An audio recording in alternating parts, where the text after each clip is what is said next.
September 16th, 2011. A clear blue afternoon over Reno, Nevada, and the national championship air races are running exactly on schedule. Tens of thousands of spectators line the desert, watching the year's fastest machines circle the pylons in the dust and heat. The day looks, to everyone on the ground, entirely ordinary. At 4:15 p.m., that ordinary afternoon is shredded in 3 seconds. The Galloping Ghost, a modified P-51 Mustang tearing along the course at racing speed, snaps upward without warning and slams straight into the crowd. The impact erases its wings in an instant, and in its place, a column of smoke rises out of the screams. Aircraft wreckage scatters across the tarmac. Bodies lie where they fell. Families who came for a spectacle are suddenly running from it, and nobody on the ground understands why a champion racer, with a veteran pilot at the controls, hurled itself into the grandstand instead of finishing its lap. The cause was hiding in the wreckage, buried so deep in the machine that it took investigators weeks to find it. But what nobody knew at the time was that the answer had been building for nearly an hour. The Galloping Ghost began its life in 1944, a factory-standard P-51D Mustang built for the Second World War. By 2011, almost nothing of that original machine was left. 67 years of ownership and obsessive modification had stripped it down and rebuilt it into a pure racing weapon, one of the fastest piston-engine aircraft on Earth. Its pilot was Jimmy Leeward, 74 years old, and a legend in the racing community for nearly 5 decades. He'd flown the Ghost through countless races and more than a few close calls, and he knew the machine the way a rider knows a horse. It was the plane he'd chosen to chase a personal milestone with. Leeward had pushed the Mustang to the limit and passed it, trimming weight and honing the airframe to reach speeds beyond 500 miles per hour. Every part of the plane had been evaluated for one question: will this make it faster? The obsession had made the Ghost one of the fastest racers in the world and a favorite going into the championship. The modifications made it faster than almost anything in the sky, but they also made it something else entirely. The Reno air races had run every year since 1964, the last great piston-engine speed festival in the world. Vintage warbirds, many of them older than the pilots flying them, tear around a closed circuit of pylons at more than 500 miles per hour, often just 50 feet off the ground. The spectacle is violent by design. The racing culture is built on what pilots are willing to accept.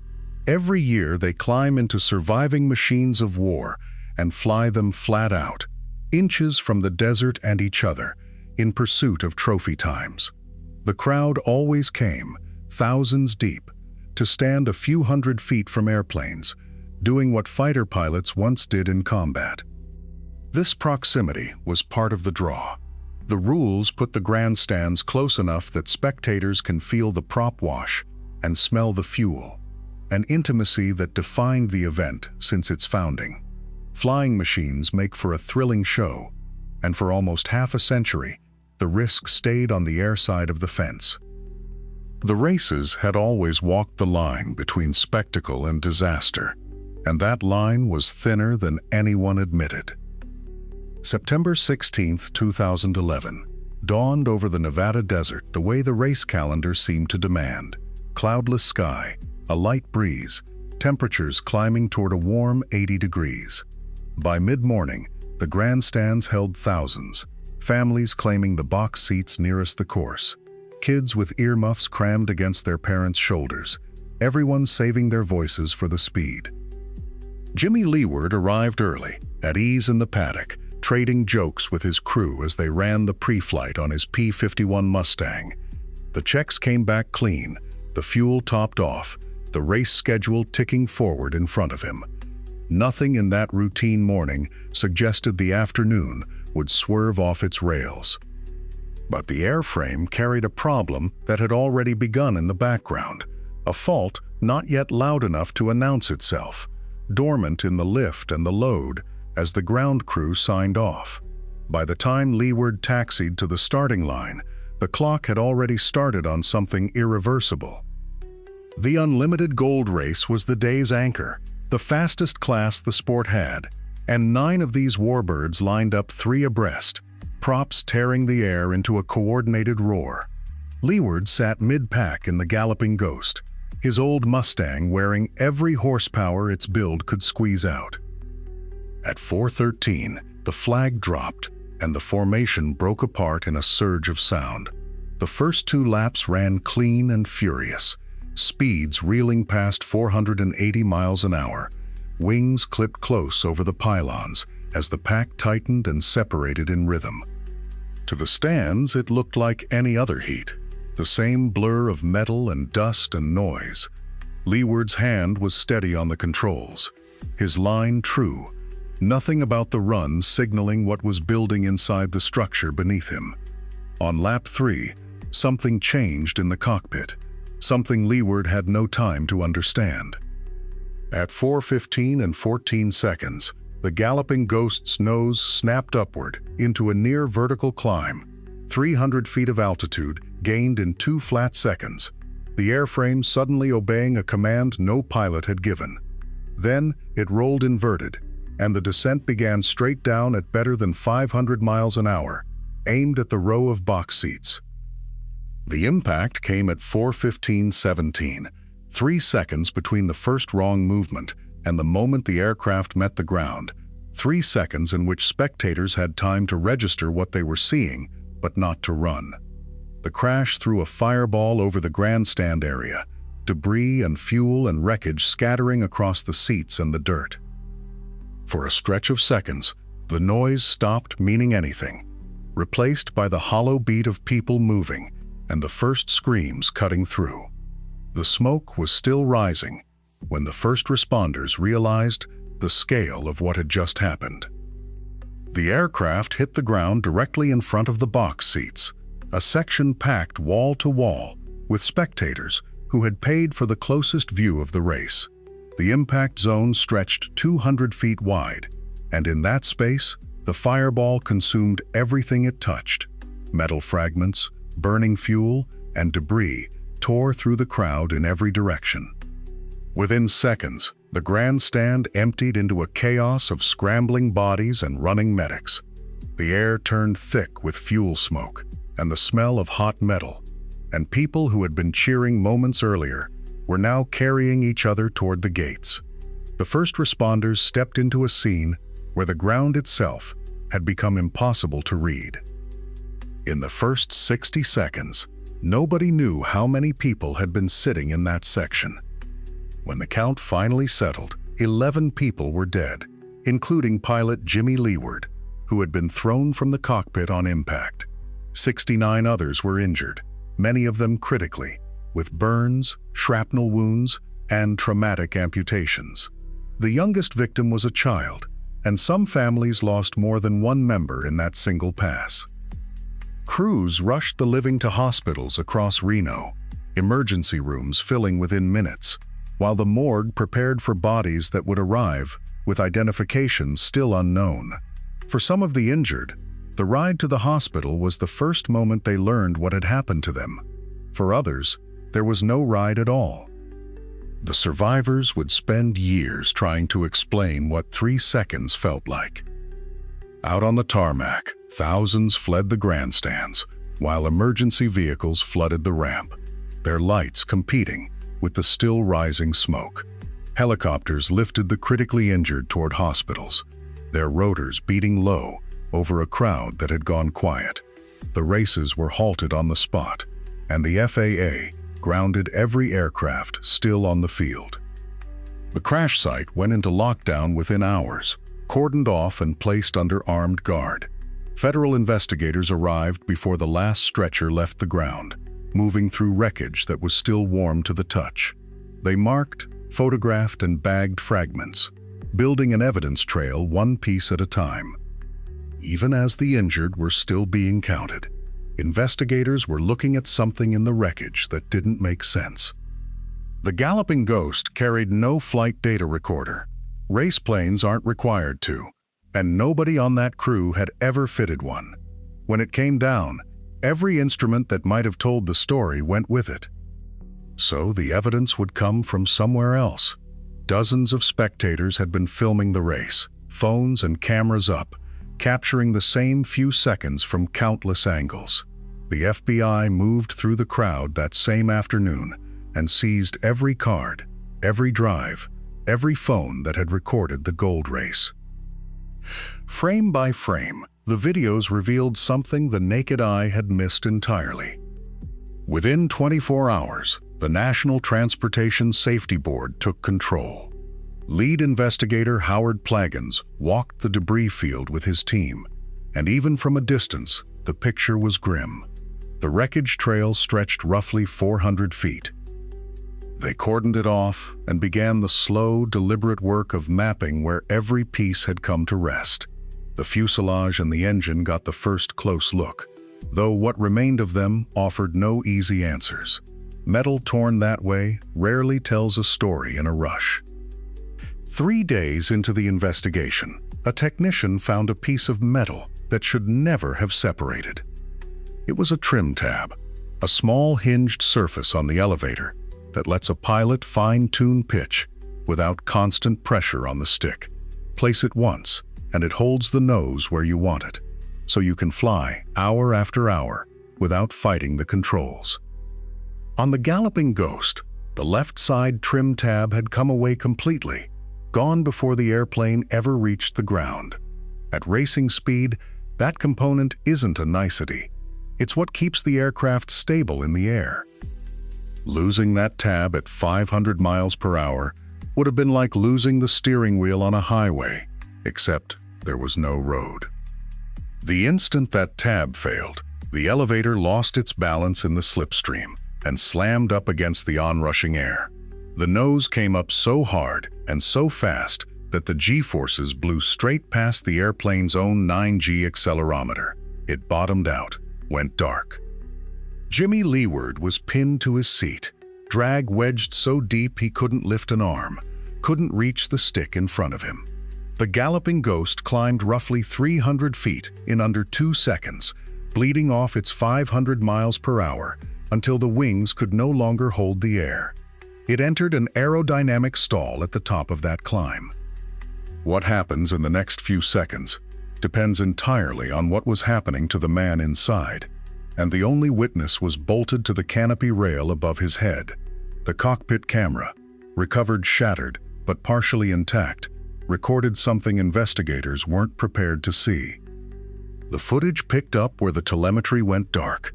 The instant the climb began, Leeward's head slumped forward and down, out of frame, and it never came back up. His hands never reached the controls, not once, not for a second. The pilot was there, and then he wasn't. The aircraft, with no one flying it, rolled inverted on its own as the stall broke over the wings, nose sweeping down toward the box seats below. The final 2 seconds of video are just a canopy rushing toward the ground, the blur of aluminum and grandstand railings, and then nothing. Frame after frame of a machine flying itself into a crowd because the man at the front had simply gone away. The medical examiner's report would raise a question that divided the investigation for months. The autopsy found severe blunt force trauma, exactly what a head-on impact at hundreds of miles an hour produces. But toxicology came back clean. His heart showed no sign of a pre-existing event, no clot, no rupture, no disease that would have taken him before the plane did. So the crash itself killed Jimmy Leeward, mechanically, yet a separate biomechanical study told a harder story. The sudden pitch-up had slammed his body with well over 10 Gs of sustained force, and at that level, a pilot can lose consciousness in under a single second. Blood doesn't reach the brain, and the lights simply go out. The crash killed him, but something about that climb may have ended the flight before the ground ever did. The real question wasn't whether Leeward blacked out, it was whether the plane was already doomed the moment the tab failed. Investigators pulled the entire modification history of the Galloping Ghost, and what they found redrew the picture of the plane. Leeward had chopped the wings shorter, stripped out weight, and bolted in a more powerful engine, all in the single-minded pursuit of speed. But one alteration stood apart. He had reshaped the tail surfaces to make the aircraft far more sensitive to pitch, so a hair of stick input would answer instantly. A faster plane, yes, but also a nervier one, and none of it had ever been tested in a wind tunnel.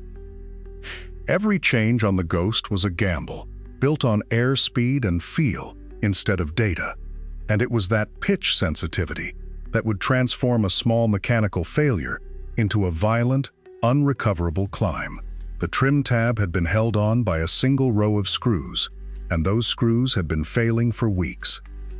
The recovered mounting points went to the metallurgists, and the microscope told a story the naked eye never could. Across the tab's attachment area ran fatigue cracking, microscopic fractures that had been growing for multiple flight hours, possibly weeks. The screws themselves had been carrying forces far beyond anything they were designed for, because the pitch changes had amplified every load that passed through the tail. Crack by crack, the metal had been giving way long before that final lap. The damage was invisible to the pre-flight checks that pilots and crews rely on. The little surface walk every aviation morning. No flashlight would have caught it. No tug on the tab would have revealed it. In fact, there had been signs, but they had been dismissed as normal wear. When investigators sat down with Leeward's ground crew, the stories began to line up. In the weeks before Reno, the Ghost had gone twitchy during high-speed runs, small, unpredictable pitch movements that seemed to come from nowhere. Leeward blamed aerodynamic turbulence, a standard enough excuse for a race plane, and he made no modifications. But one mechanic later admitted he had noticed looseness in the tail assembly and simply assumed it sat within tolerance. A loose tail, a twitchy plane, a crew that chalked it up to racing's ordinary rough edges. Every one of those moments sat in the record now, waiting to be weighed. The question investigators now faced was whether the disaster could have been prevented, and who was responsible. The Galloping Ghost flew under an experimental and exhibition certificate, not a standard airworthiness one. That single classification exempts every race plane from the certification rules that govern commercial and even private aircraft. No regulator checks the design. No authority certifies the parts. Modifications require no independent review, no engineer's signature. The annual condition inspection is self-reported, signed off by whoever happens to own the plane. And while major changes are supposed to trigger a written notice to a local FAA district office, the system then relies entirely on the crew to flight test its own work. Investigators found records for almost none of the Ghost's modifications, not the shortened wings, not the altered tail, not the rebuilt trim. Only the cooling system had ever been reported. A 70-year-old airframe had been quietly rewritten by hand, and the only safety net was a pilot's judgment. The races had operated in this gray zone for decades, and nobody had wanted to ask what would happen when it failed. Within weeks, the FAA acted. It imposed emergency restrictions on air racing, ordering mandatory inspection protocols before a plane could run, stricter requirements for pilot certification, and wider buffers between the course and the crowd. The official order had allowed just 500 feet of separation, even though the agency's own advisory guidance recommended twice that distance for planes at racing speeds. The 2012 Reno races hung in the balance. Sponsors pulled back, pilots faced new paperwork, and crews who had raced for decades suddenly had to prove what no one had ever asked them to prove before. To many, the extra distance between the pylon and the stands felt like an open admission that the old layout had never been safe. The backlash came fast. Veteran pilots and announcers called it a scapegoating of the sport. One freak accident, rewriting a tradition that had run for nearly half a century. Others, quietly, from seats where 11 people had died, said the rules had been overdue for 40 years. The racing community was divided. Some demanded accountability.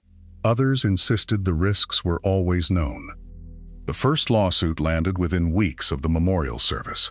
A widow in Texas filed for $25 million against the Racing Association, the pilot's estate, and the companies that had modified the plane, arguing the crash was not an accident, but a predictable result of a reckless drive for speed.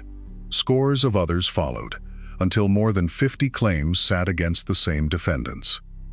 The defense leaned on the fine print printed on the back of every ticket, that spectators assumed the risk. They came knowing planes fly low and fast, and that a 70-year-old airframe can come apart. But the families countered that nobody accepts a falling wreck landing in a reserved seat, and that every banner and brochure had pointed to the box seats as the safe ones. Insurers moved behind the scenes, pooling $100 million to settle the claims out of court, and bringing in the same administrator who had once handled the 9/11 fund. It meant compensation without a verdict, without an admission, without a single name held to account in open court. The courtroom battles would drag on for years, but they would never answer the questions survivors kept asking. In the wreckage of the front rows, a father had thrown himself over his young son.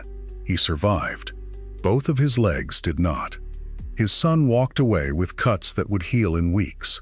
The man spent months in a surgical unit, learning to move through a world that would never again look like the one he'd entered that morning. A couple in the VIP boxes were caught in the fireball that followed the impact. Burns covered large parts of their bodies, and doctors would spend over a year rebuilding skin that had been lost in seconds. The photographer who'd aimed his lens at the turning plane didn't have time to lower it. He was struck by debris, and his camera kept recording for a moment longer than he did. Every survivor carried something different out. For some, it was PTSD that arrived weeks later, unannounced. For others, it was survivor's guilt, the quiet arithmetic of who'd sat where and why. Several told doctors they couldn't sit in the presence of aircraft anymore. The sound of an engine starting meant the sound of that morning. Some of them would spend years trying to reconstruct their memories of those 3 seconds, and failing. On September 16, 2012, a year after the crash, a memorial was dedicated at the Reno Stead Airport. 11 pillars stood in a line, one for each victim, each carved with a name. The families gathered for the first time as a single group.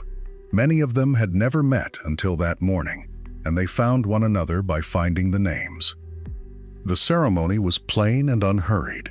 Speakers read the names aloud, and a few of them stepped forward to call for change. They asked for an end to the practices that had allowed the plane to fly, and for a racing community willing to listen.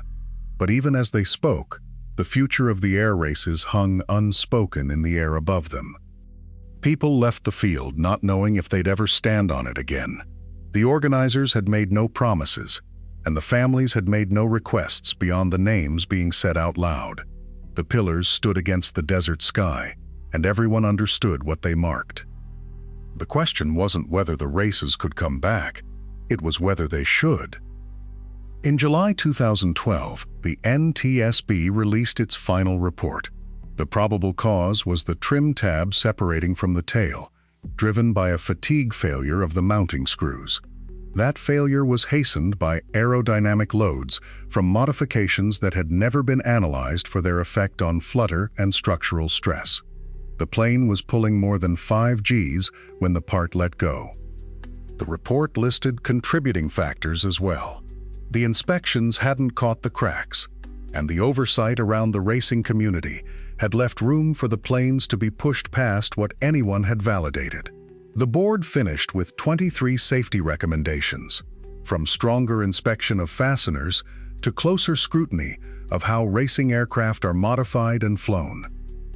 Every recommendation traced back to a single idea, that a part smaller than a hand had ended 11 lives because nobody had been required to ask whether it could. The report was thorough, decisive, and, to many in the racing world, unreadable in a different sense entirely. The findings were clear, but the racing world was far from united on what to do with them. The NTSB's findings landed inside a community that did not want to hear them. Veteran racers argued that risk was not a flaw in the sport, but its very point. That Leeward was a skilled pilot who made informed choices with a machine he knew better than anyone. Some went further and accused investigators of blaming a dead man who could no longer defend himself. The lines hardened fast. One camp saw the report as a roadmap, a set of fixes that could save the next pilot. The other saw it as the first step toward suffocating a decades-old tradition under paperwork and regulation. Both sides could point to the same 11 coffins and reach opposite conclusions. That is what made the fight so bitter. Neither position felt like a choice. Each side believed the other was the one failing the dead. The debate was about more than aviation. It was about who gets to decide what risks are acceptable. On a September morning in 2013, the Reno air races resumed. The grandstands had been pushed back, the course redesigned, and every aircraft in the field had gone through structural inspections before it was allowed to fly. Pilots who had been away from racing for years had to prove their proficiency all over again. Attendance was down roughly 30%. The crowds that did come were quieter, slower to cheer, and the field of veteran pilots was strikingly thin. Many of them simply stayed home. The planes still flew and the laps still counted, but the atmosphere had changed in a way no rule could fix. People watched the same way they watched a storm front, alert to something they could not name. The races were back, but the shadow of 2011 was impossible to escape. Somewhere in those quieter stands, a different kind of fight was taking shape. Families of the victims began to push for federal legislation that would bring air racing under the same regulatory standards as commercial aviation, arguing that a public event drawing tens of thousands of spectators should not operate in a regulatory void. They testified before Congress in measured voices, describing the mechanics of a tale that failed, the seconds between the first fragment and the last. Industry groups pushed back, warning that heavy oversight would price small operations out of existence and turn a beloved tradition into a liability. Lobbying dollars shifted, alliances formed and dissolved. None of it moved quickly. The hearings drifted, the momentum stalled, and the families learned how slowly the machine of government grinds when the deaths are not dramatic enough to demand speed. The political battle would reveal how little appetite there was for restricting what people called freedom. 3 years later, the races lifted off again over Reno, quieter now, hemmed in by a fresh stack of rules. The course had been pushed back, and the buffer widened to 1,000 feet from the grandstand. For 2 seasons, nothing gave. Then came September 8, 2014, a Monday of qualifying laps. A sport class P-51 came out of a high-speed turn, and the right wing simply came off in the air. The plane rolled, tumbled, and came down on open ground, far from the crowd, its debris scattered across a 4,000-foot stretch of desert. There was no fire and no screaming in the stands, just the pilot, Lee Behel, gone in seconds. The NTSB would weigh pilot error against mechanical failure, the same 2 suspects that had trailed the Galloping Ghost. Reno's answer was to widen the course again, and the debate the families had tried to force open about whether spectators belonged anywhere near machines doing 500 miles per hour came roaring back. It was the 21st pilot to die at Reno since the races began, and nobody knew where the line should be drawn. The ledgers tell a grim story. Since the first race in 1964, 26 pilots have died on this desert course, and 11 spectators alongside them. Dozens more have been carried away with broken bodies, some never whole again. Most of the dead were pilots, men who chose the pylon turn and knew exactly what it could cost. Put the record beside other motorsports and the difference is stark. A driver who crashes rarely takes a paying customer with him. But an air race rose its spectators to the very edge of the track, planes running 50 feet off the ground at 500 miles per hour air. The crowd shares the pilot's risk without ever choosing it. The 2011 wreck still stands as the deadliest spectator incident in American airshow history, a record no one asked for. Every September afterward, they've come back and bought tickets anyway, each crash explained away as a freak occurrence. The races had always survived by making each tragedy feel like an isolated accident, but the pattern was impossible to ignore. To understand why Reno kept flying, you have to meet the man whose plane ended it for so many. James Kent Leeward learned to fly before he could drive, soloing a trainer at 14 and flying charters at 18. Over half a century, he flew 250 types of aircraft, raced more than 120 events, and won championships that made him a legend in the hangars. He restored warbirds the way other men restore old cars, and he believed a WWII Mustang belonged in the air, not behind museum glass. The Galloping Ghost was his obsession, stripped of 10 feet of wing and rebuilt purely for speed. He called the changes unproven and flew them anyway, chasing a record he never wanted to stop chasing. On his last lap, he was running faster than he ever had, and the NTSB would later say he pushed to the edge of the envelope without ever proving the plane could follow him there. To some, he died doing what he loved. To others, his modifications killed innocent people. Among the dead was a child. A young boy had come to the races with his family, a day of engines and sunshine that ended before the afternoon was out.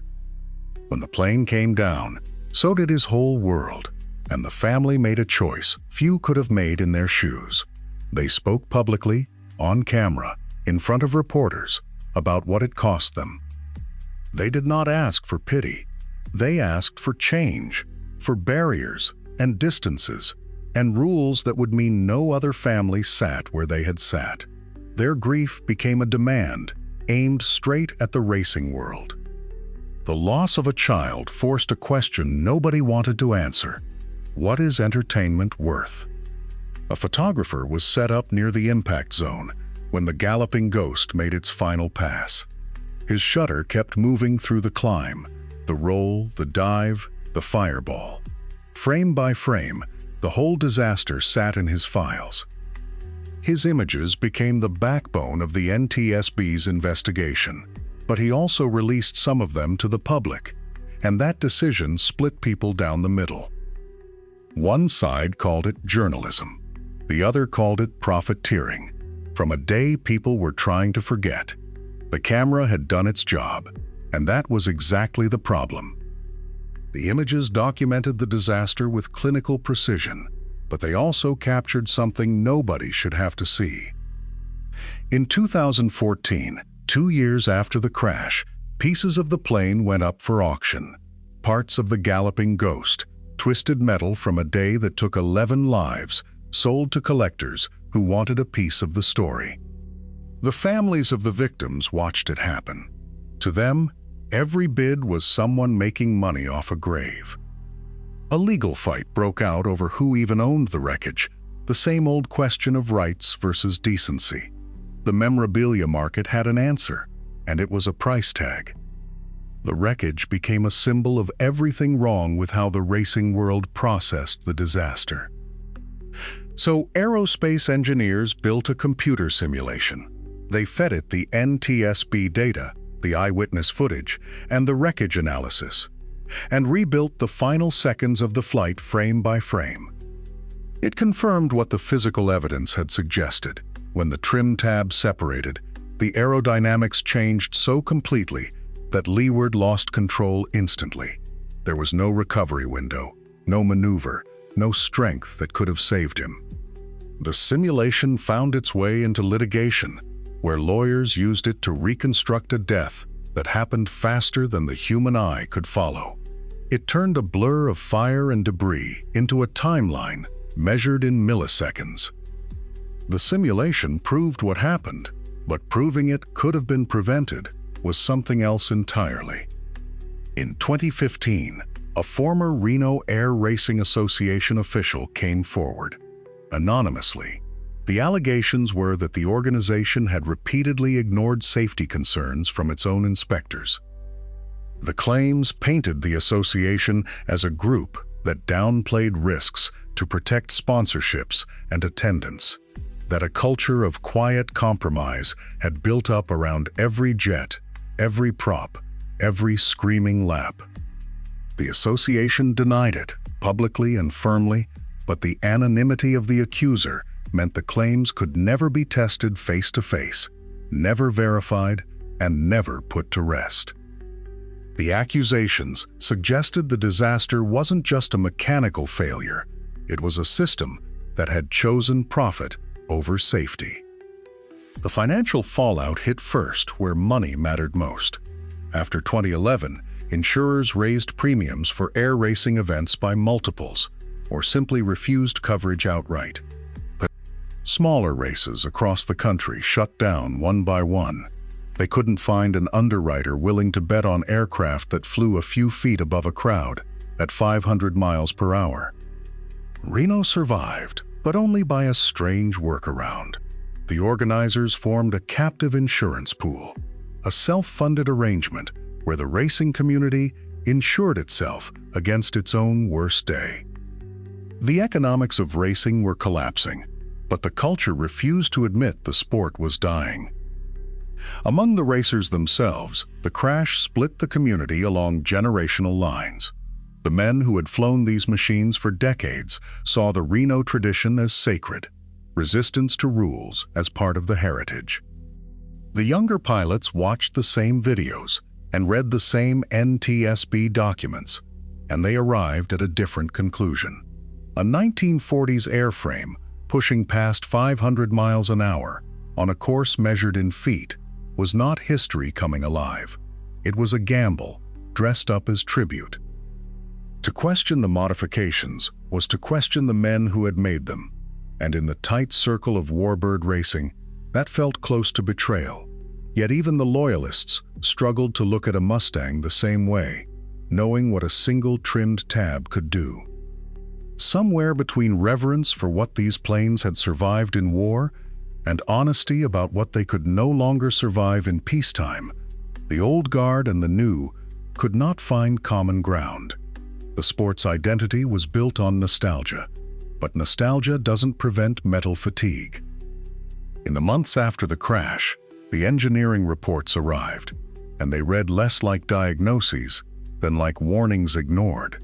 The shortened wingspan had made the aircraft brutally responsive, the increased pitch sensitivity turning a stable war machine into something that hunted every input from the pilot. None of that had been tested. No wind tunnel, no computer modeling, no certified stress analysis, just decades of experience and a builder's belief that he knew what he was doing. That is the quiet hazard of amateur modification. Experience is real, but it is not rigor. It cannot replace the engineers who calculate the failure point before the plane ever leaves the ground, who answer the question of what happens at the exact speed the thing was never designed to reach. The reports concluded that the Galloping Ghost was aerodynamically unstable at racing speeds, a conclusion reached by calculating what the evidence had already done. The modifications had turned a legendary fighter into something that could barely be controlled, and nobody had stopped it. Before anyone buys a ticket to Reno, they sign a waiver acknowledging the risk of death or injury from an aircraft crash. The law calls it assumption of risk, and it shields the organizers from almost everything that happened on that September afternoon. Legal papers, signed in a line, assign the danger back to the person standing in the sun. But here is the catch the paperwork never mentions. The average spectator has no way to calculate the structural failure point of a 65-year-old propeller plane, no frame of reference for aerodynamic loads at 500 miles an hour. So the signature is real, and the consent is not. It is a form filled out in seconds, standing in for a technical judgment no spectator could ever make. The waiver made the risk official, but it didn't make the risk acceptable. 5 years after the crash, in 2016, a House subcommittee finally convened to ask a question that had sat unanswered in the desert sun. Several fatal airshow crashes across the country had put the issue on the record. Victims' families came to Washington and described, in flat, careful voices, the boxes at Stead Airport and the people in them. Racing associations testified right after them. Overregulation, they argued, would kill the sport outright, and the numbers backed them up. The event poured $100 million a year into Reno's economy.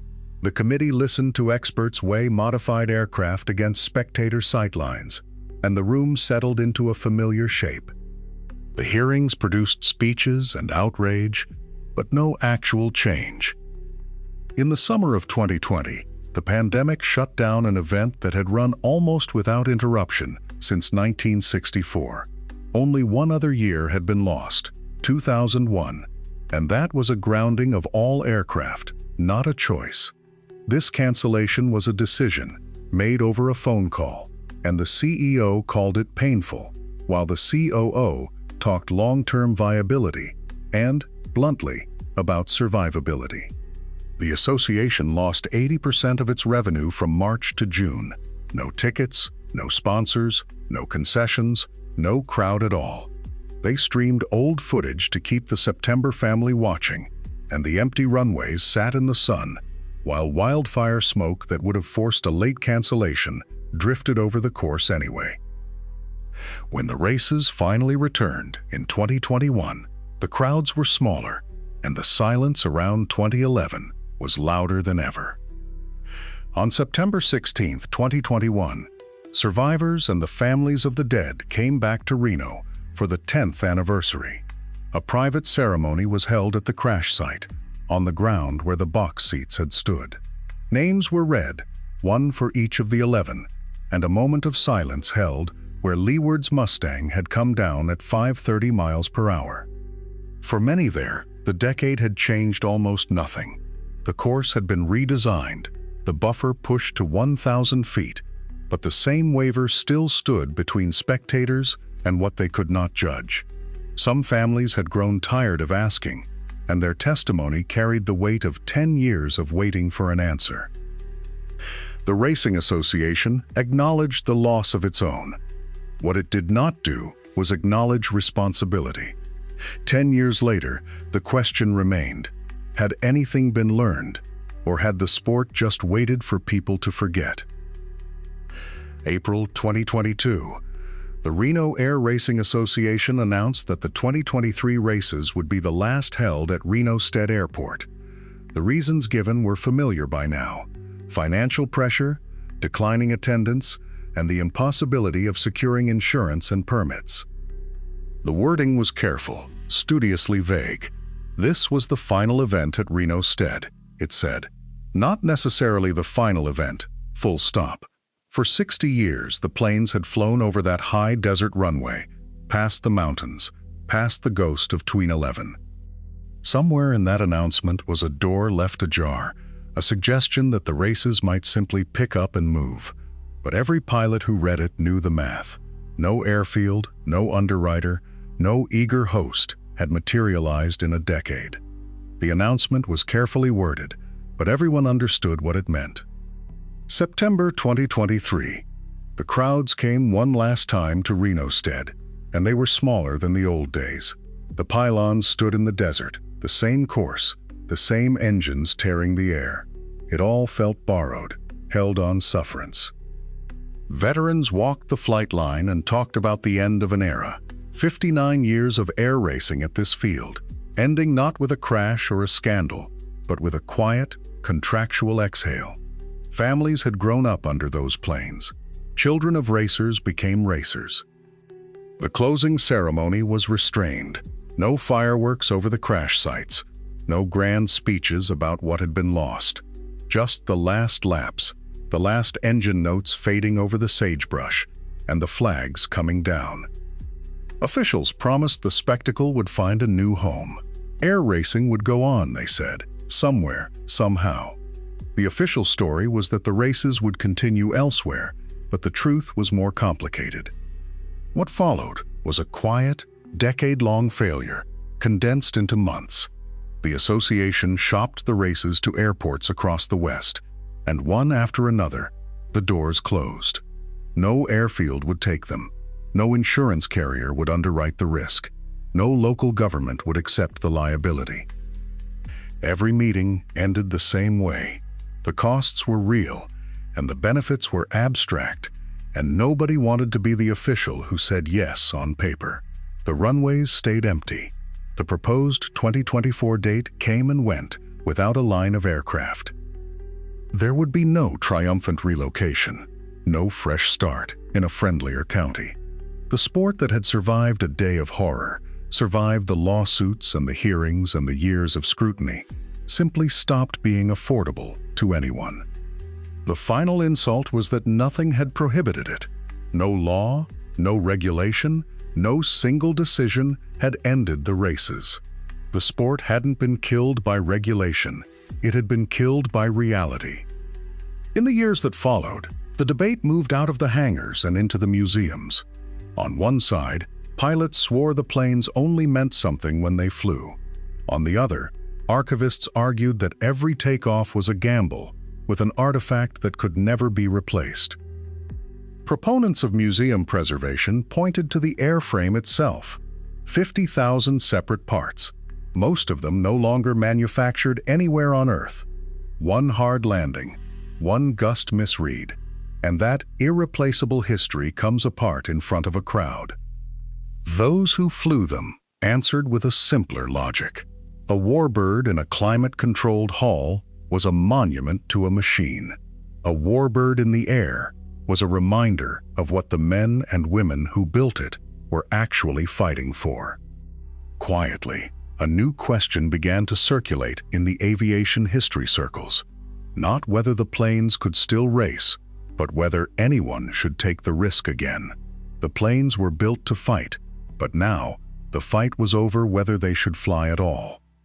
Years of hearings, reports, and expert testimony produced thousands of pages of documentation. And still, the record had holes that no amount of paper could fill. The 3 wreckage pieces that would have answered the hardest questions were never fully recovered. Could routine inspections have caught the worn trim tab linkage before it let go? The maintenance checks that might have flagged it were not required at the time. The NTSB noted the rules, then repeated the phrase investigators hate to use, unable to determine. And what about the pilot?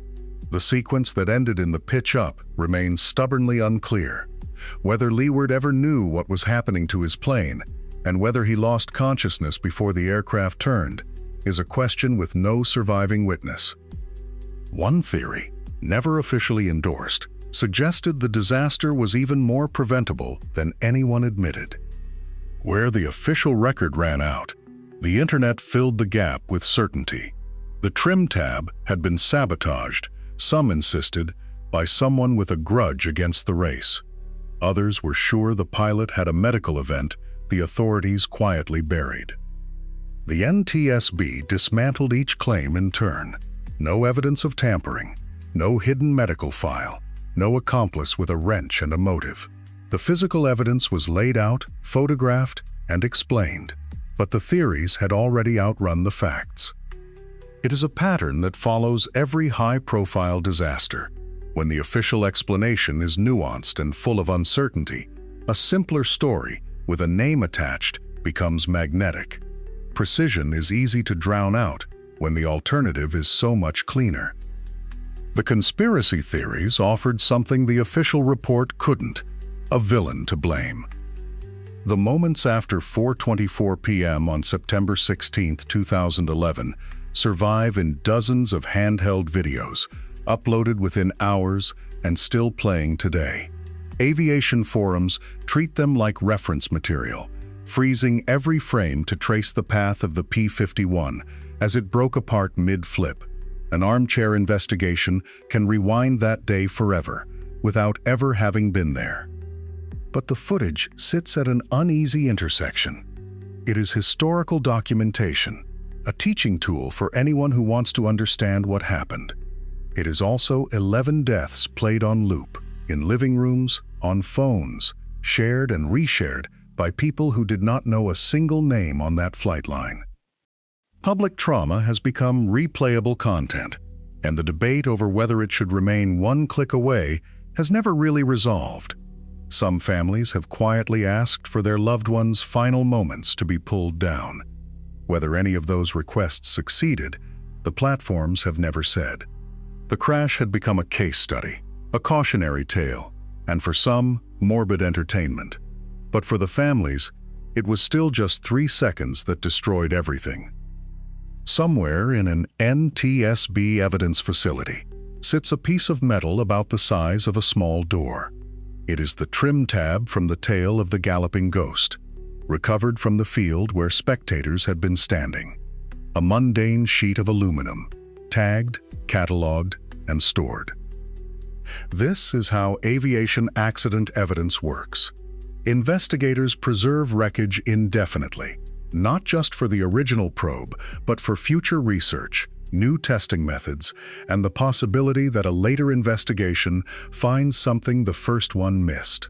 The tab keeps its secrets in a climate-controlled room where no one walks past it. There is a strange afterlife to objects like this. A part that did its job for decades becomes, in an instant, evidence. It sits alongside bits of fuselage and engine from crashes no one remembers, waiting for a question nobody has asked yet. It's just a piece of aluminum, but it's also the answer to why 11 people never came home. Reno went quiet, but air racing never stopped. Across Europe and the United States, smaller events still run Formula One class races and vintage warbird exhibitions, keeping the sport alive outside the spotlight of a single national championship. Red Bull Air Race ran its own series until 2019, its aircraft built to stay slow and controllable, in ways Reno's Unlimiteds never were. After 2011, safety became the new line in the sand. Race organizers tightened minimum altitudes, added redundant trim systems, ran more aggressive pre-race inspections, and rebuilt entire course geometries to keep aircraft away from crowds. Some read the Galloping Ghost's report the way a pilot reads weather. But oversight remains uneven, scattered across different national bodies, insurance policies, and voluntary committees. One event's hard rule is another event's suggestion. The sport that lost 11 people in 3 seconds did not disappear, it just dispersed. The lesson of Reno was clear, but not every racing organization chose to learn it. In the months after Reno, a handful of survivors started calling one another. They had no manual for what they'd been through, so they built their own support network, meeting yearly and swapping what worked and what didn't. Trauma counselors joined the circle, teaching them how to carry the weight instead of dropping it alone. Then they took a harder step, sitting down with aviation regulators and telling their stories in flat, patient detail, so the numbers on a page could not soften the day. No policy has changed on their testimony alone, not yet. But the network holds, year after year, a quiet counterweight to a sport that moves fast and forgets faster. They couldn't undo what happened, but they could make sure it wasn't forgotten. Hundreds of children were in that crowd, many of them at an airshow for the first time. Psychologists who studied the day found that for a striking number, the crash did not fade the way a scare usually does. Nightmares came back on rotation. The fear of flying settled in deep, and intrusive memories would surface mid-conversation, years later, with no warning and no place to put them. There is no version of witnessing sudden mass death that a child's mind simply files away. Some recovered, some are still rebuilding, and some carry a warning system that never learned to stand down. For some of those children, now adults, the sound of a propeller engine still triggers panic. The paramedics, firefighters, and roving volunteers who reached the crash site first saw it unguarded: bodies, burning wreckage, and survivors calling out from inside the smoke. They moved on instinct because there was no time for any other kind of moving. Many of them carried that scene home afterward. The trauma care that exists for today's responders barely existed then, so most buried the day under shift after shift, and the delayed recognition of what they'd done and what they'd seen arrived years late. A few have spoken publicly about it. Most simply have not, and never will. That silence was part of the price. They saved lives that day, but the cost was carried in silence for years. 2,500 spectators were hurt or killed in that field. 12 of them die, yet the rulebook that governs air racing barely changed. As of 2024, the sport remains largely self-regulated. The FAA's post-2011 rules touch spectator distances and pilot certification, but they say almost nothing about how a racer is modified or whether its wings can hold up to the strain. In the civil trials that followed, survivors climbed into the witness box and described what a 400-mile-an-hour aircraft sounds like when it's tearing itself apart above your head. They testified about the shape of the shadow across the grandstand, the flash, the heat, the scramble over bodies. Jurors sat and listened to men and women relive 13 seconds they will never get back. Almost every case settled behind closed doors. The numbers were never made public, but the payouts are widely rumored to total tens of millions of dollars. The Reno Air Racing Association admitted nothing. No fault, no systemic failure, no broken rule that should have stopped that plane from ever taking off. The families described the settlement as a strange, hollow victory. The money bought some security, some months of not worrying about bills. It did nothing to explain why 11 lives had to end in a cloud of burning fuel on a tarmac in Nevada. Here is the truth investigators carried with them through every hearing. The disaster was not a freak accident, and it was never random. It was the foreseeable end of a system that regulated almost nothing. Consider what the system allowed. A pilot with no engineering oversight rebuilt a 70-year-old aircraft, pushed it past its structural limits, and raced it in front of a crowd of thousands. Nobody with the authority to stop him had any reason to look. The trim tab was the trigger. The system was the gun. When one small part failed under fatigue, it had been accumulating for years. 11 people died in roughly 3 seconds. The pilot, the crew, the racing association, the FAA. Every hand on that machine shared responsibility. Nearly all of them walked away without ever answering for it. The tarmac has been repaved. The grandstands were moved. In 2023, the Reno air races ended for good. But the families remember. The survivors remember. The children who stood in the sun and watched remember, whether they want to or not. The memorial is still there, and somewhere in an NTSB warehouse sits the trim tab, a small piece of metal that outlived the machine it was part of. What endures is not the spectacle. It is a lesson that now appears in aviation safety courses and hangs over every race start since. Some risks are not ours to take, and physics does not negotiate. 11 people went to an air show on a September morning and never came home. The least we owe them is not forgetting what that cost. Thanks for watching.